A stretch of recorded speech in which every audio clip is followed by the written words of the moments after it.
Hello, সবাই কেমন আছো? আশা করি সবাই ভালো আছো। তো আজকে টপিক যেমনটা আমি বলেছিলাম যে তোমাদের সাথে শেয়ার করব যে মামাম কে কি ফর্মুলা মিল্ক ডক্টর দিয়েছেন।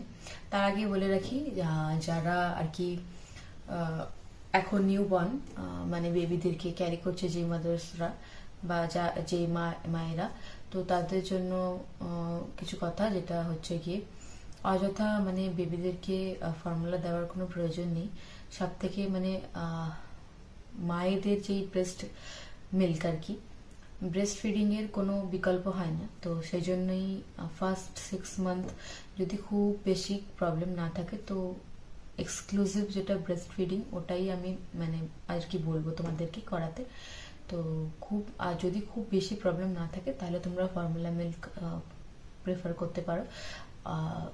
মানে তাছাড়া কোনো দরকার নেই অযথা মানে ফর্মুলা মিল্ক দেওয়ার 6 মাস, প্রথম 6 মাস। তো মামামের প্রথম 6 মাস আমিও ব্রেস্ট ফিডিংই মানে পুরো ব্রেস্ট ফিডিং এর ওপরেই ও ছিল। তো যেহেতু ওর 6 মাস হয়ে গেছে, তো ওকে ডক্টর ফর্মুলা মিল্ক দিয়েছে। তোমরা যেমনটা তোমাদেরকে বললাম, তো ফর্মুলা মিল্কটা মানে খাওয়াটা বড় কথা নয়।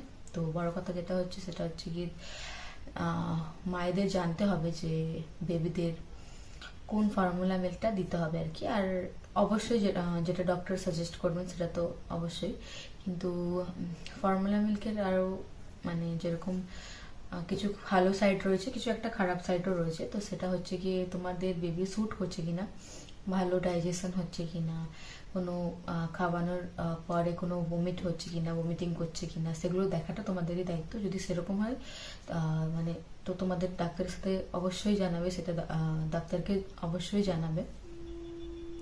আরও যেটা হচ্ছে কি, তোমরা কি দেখবে একটা ফর্মুলা মিল্কে কিভাবে মানে